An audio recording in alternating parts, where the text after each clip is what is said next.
Hello, good afternoon.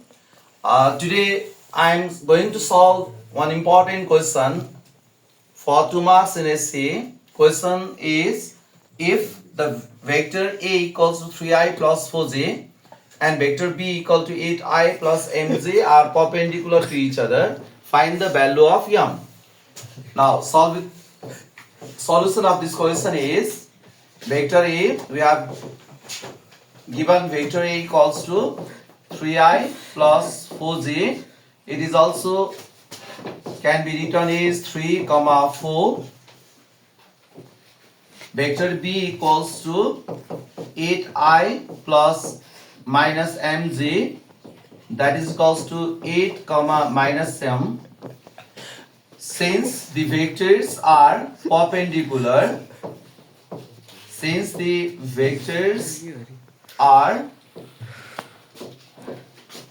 perpendicular, if perpendicular,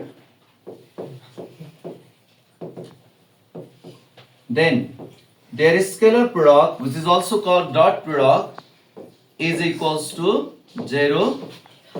So dot product x1 x2 plus y1 y2 equals to 0.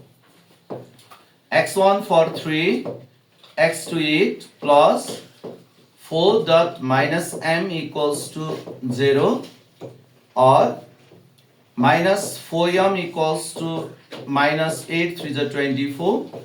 So m equals to minus 24 divided by minus 4, which is equals to value of m equal to 6, which is the required value of m. Thank you.